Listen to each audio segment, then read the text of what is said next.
अगर आप ये एक्सपेक्ट कर रहे हैं कि इस वीडियो में मैं आपको कोई long term digital marketing strategy बताने वाला हूं जो आप अपने बिजनेस में अगले 6 या 8 महीने में इंप्लीमेंट करेंगे, तो ये वीडियो आपके लिए बिल्कुल नहीं है। क्योंकि इस वीडियो में हम उन चीज़ों पे वर्कआउट करने वाले हैं जिससे आप 2 या 3 दिन में ही लीड जनरेट करना भी शुरू कर देंगे और फटाफट आपके प्रॉपर्टी कन्वर्जन भी शुरू हो जाएंगे।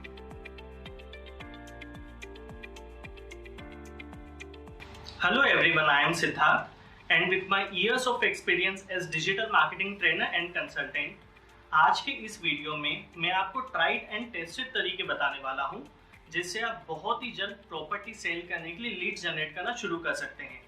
तो अगर आप किसी एक प्रॉपर्टी एजेंसी में एज एन एजेंट वर्क करते हैं या आप प्रॉपर्टी ब्रोकर हैं या फिर आप खुद एक कॉलोनाइजर हैं, ये वीडियो आप आखिरी तक जरूर देखिएगा क्योंकि जो तरीके मैं बताने वाला हूँ वो सब मेरे ट्राइड एंड टेस्टेड है for my various clients across the India and वो गारंटीड रिजल्ट्स भी देते हैं। तो ये वीडियो आप आखिरी तक जरूर देखिएगा और अगर कंटेंट आपको यूजफुल लगे तो इस वीडियो पे जरूर लाइक करिएगा। आप सबने सुना होगा, यूजुअली जब भी डिजिटल मार्केटिंग की बात करते हैं सबसे पहले आपको रिकमेंड करा जाता है अपनी एक वेबसाइट बना लो, जबकि वेबसाइट बनाने की कोई रिक्वायरमेंट ही नहीं है। अगर आप किसी कंपनी में जॉब कर रहे हैं तो आप अपनी वेबसाइट बना के करोगे क्या? और अगर आपने अभी अपना बिजनेस शुरू ही करा है, for example as a property broker, आपके पास लिमिटेड अमाउंट ऑफ इन्वेस्टमेंट है, तो आपको इन सब रिसोर्सेज में टाइम वेस्ट करने की जगह उन्हीं चीज़ों में इन्वेस्ट करना आप भी प्रीफर करेंगे जो आपको फटाफट से आउटपुट दें। सो हमारे पास भी जब कोई क्लाइंट अप्रोच करता है ना, तो सबसे पहले मैं ये देखता हूँ अगर वो कॉलोनाइजर है तब तो उन्हें एक अच्छी वेबसाइट बनाने की रिक्वायरमेंट है। बट अगर आप प्रॉपर्टी ब्रोकर हैं या एक रियल एस्टेट कंपनी में एजेंट हैं और सिर्फ अपने काम को आसान करने के लिए आप डिजिटल मार्केटिंग यूज कर रहे हैं, तो आपको वेबसाइट बनाने की कोई भी जरूरत नहीं है। ओके, तो हम दोनों चीजें कवर करने वाले हैं। अगर कोई पर्सन सर्च करे तो भी उसे हम मिल जाए, और इन केस अगर वो हमें उस वक्त सर्च नहीं कर रहा है बट उसे प्रॉपर्टी परचेस करना है तो भी हम उस तक अप्रोच कर लें। तो इस चीज के लिए हम दो मीडियम यूज करने वाले हैं। First one is search engine which is Google and second is social media जिसमें हम फेसबुक और इंस्टाग्राम पे मेन फोकस करके चलेंगे। जब भी हम डिजिटल मार्केटिंग की बात करते हैं इसमें हम दो चीजें कंसीडर करते हैं।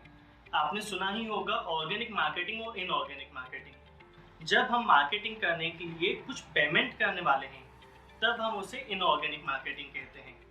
पेमेंट करना मतलब ये नहीं कि आपने डिजिटल मार्केटिंग एजेंसी को पे किया। पेमेंट करना मतलब फॉर एग्जांपल आप अगर गूगल पे मार्केटिंग करना चाह रहे हैं तो आपने अगर गूगल को कुछ अमाउंट पे करा है तो वो इनऑर्गेनिक मार्केटिंग कहलाएगा। आपने कई बार देखा होगा, अब ऑलमोस्ट हम सब जने कुछ भी चाहिए होता है दिन में कम से कम एक ना एक बार तो गूगल पे उस चीज के लिए हम सर्च करते ही हैं। तो ऐसे केस में ऊपर ऊपर आपने देखा होगा कुछ एड्स आती हैं, वो कहलाता है इनऑर्गेनिक मार्केटिंग, एंड उसके नीचे जो रिजल्ट आएंगे वो कहलाएगा ऑर्गेनिक मार्केटिंग।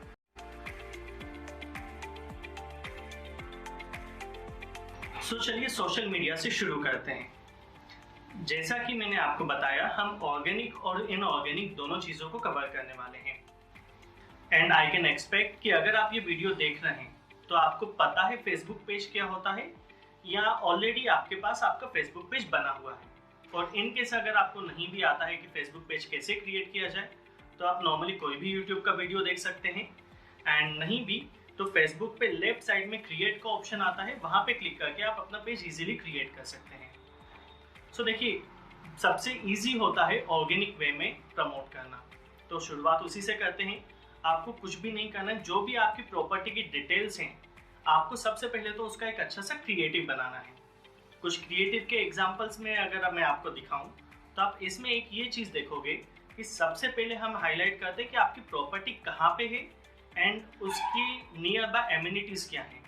इसके अलावा यूजुअली अब अगर आप प्रॉपर्टी फील्ड से हैं तो आप ये चीज़ समझ सकते हैं कि यूजुअली लोग क्या देख के उसके लिए अट्रैक्ट होंगे, लाइक लोन फैसिलिटी अवेलेबल है कि नहीं, रेरा अप्रूव्ड है कि नहीं, अगर आपकी प्रॉपर्टी पे या आपकी सिटी में कोई सब्सिडी गवर्नमेंट देती है तो वो अवेलेबल है कि नहीं। ये सब चीज़ आपको इस क्रिएटिव में शो करना है। Now what you have to do is, आप सिंपली फेसबुक पे जाइए, आपकी सिटी के कुछ ग्रुप सर्च करिए, उन्हें ज्वाइन कर लीजिए।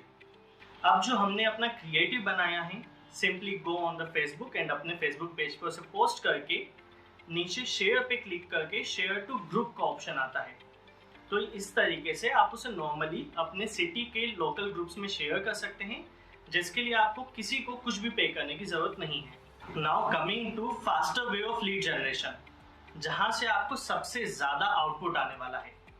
सो देखिए, फेसबुक एड कैसे क्रिएट किया जाता है ये सिखाने के लिए मैं ये वीडियो नहीं बना रहा हूँ। मार्केटिंग कैसे करना मैं आपको वो बता रहा हूँ।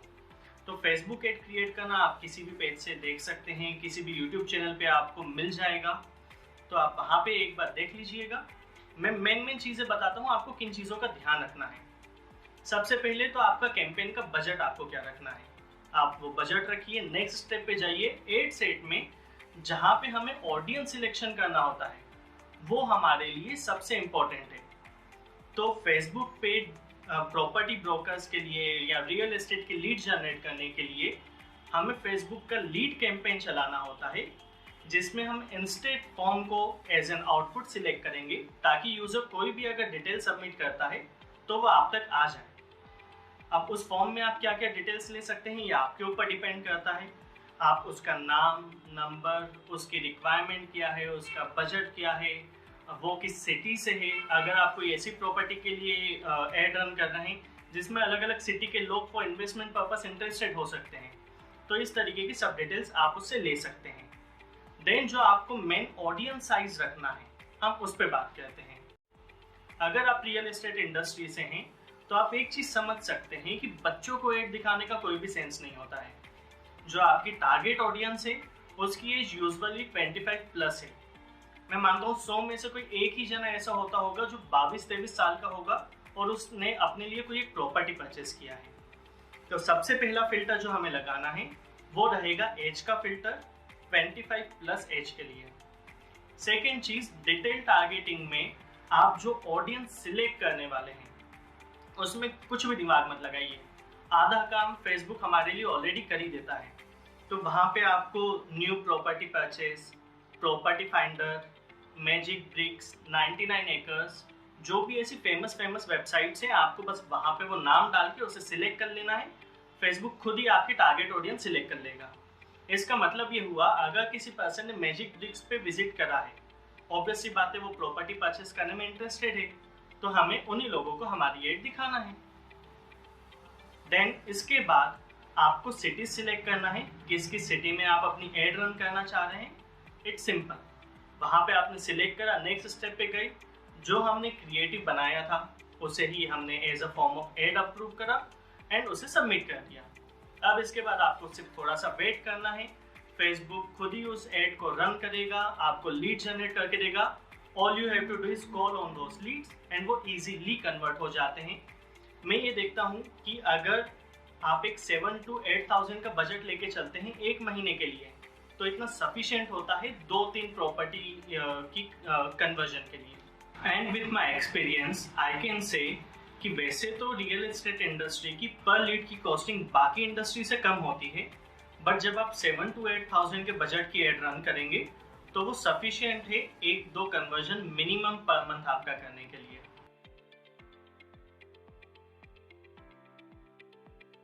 Now when it comes to Google, देखिए जैसे हमने फेसबुक पे ऑर्गेनिक इनऑर्गेनिक दोनों देखा, गूगल पे ऑर्गेनिक का सबसे बेटर तरीका ये है कि अगर आपकी वेबसाइट है तो आप तो उसका एसईओ करवा सकते हैं, बट अगर वो नहीं भी है और आपको अपनी सिटी पे ही मेन फोकस करना है तो उसका सबसे बेस्ट तरीका है गूगल माई बिजनेस। आप ये app easily Android play store से डाउनलोड कर सकते हैं, एंड नहीं भी तो आप डायरेक्ट गूगल माई बिजनेस को डेस्कटॉप पे सर्च करके वहाँ पे अपना अकाउंट क्रिएट कर सकते हैं। बहुत सिंपल तरीका होता है इस पे अकाउंट क्रिएट करने का। आपको अपने बिजनेस लिस्ट करिए, देन वहाँ पे प्रोडक्ट्स एंड सर्विसेज में आप फॉर एग्जांपल बंगलो सेल कर रहे हैं, आप विला सेल कर रहे हैं, आप फ्लैट सेल कर रहे हैं, वो सब लिस्ट कर दीजिए। और ये सबसे इजी तरीका है कि आपके नियर बाय लोकेलिटी में अगर कोई पर्सन आपको सर्च कर रहा है या आपकी सर्विसेज से रिलेटेड कुछ सर्च कर रहा है तो उसमें आपकी लिस्टिंग उसी के पास आ जाएगी और वो आपको आराम से कॉल कर लेगा। इसके अलावा जो बड़ी प्रॉपर्टी कंपनीज होती हैं, जो कॉलोनाइजर्स होते हैं, वो एक और चीज़ पे फोकस करते हैं, वो है गूगल एड्स, जिसे सिंपल वर्ड्स में PPC यानी पे पर क्लिक बोलते हैं। वैसे तो ये काफ़ी अच्छा कन्वर्जन देता है, बट इसे ऑपरेट करना ईजी नहीं है, तो आप इसे ईजीली अपने लेवल पर ऑपरेट नहीं कर पाएंगे। अगर कोई एक एजेंसी से ही आप ये वर्कआउट कराएं, एजेंसी की फीस लिमिटेड होती है। फॉर एग्जांपल आपका जो भी बजट है उसका कुछ परसेंटेज एजेंसी चार्ज करती है। इंडस्ट्री स्टैंडर्ड 20 to 25% है, तो आप उन्हीं से रन कराएं। बट अगर आपको गूगल एड रन करना आता है या आप यूट्यूब पे किसी ट्यूटोरियल के थ्रू करना चाहते हैं, तो जो ऑडियंस का क्राइटेरिया मैंने आपको फेसबुक एड के लिए बताया, आप वही गूगल एड के लिए रखिएगा और आपको काफ़ी अच्छा कन्वर्जन आप वहाँ से भी एक्सपेक्ट कर पाएंगे। सो आई होप कि आपको ये वीडियो अच्छा लगा होगा। ये सब चीज़ें मैंने आपको वही बताई जिसमें आप 2-3 दिन में काफ़ी अच्छी लीड्स लेना शुरू कर देंगे, गूगल से भी एंड फेसबुक से भी। एंड इनमें से आप कौन सी स्ट्रेटजी अपने खुद के बिजनेस के लिए इम्प्लीमेंट करने वाले हैं वो कमेंट्स में मुझे ज़रूर बताइएगा। और अगर आपका कोई भी क्वेरीज हैं related to digital marketing of real estate या some other topic as well, तो आप मुझे इंस्टाग्राम पे कांटेक्ट कर सकते हैं and I will surely answer all your queries. Thank you.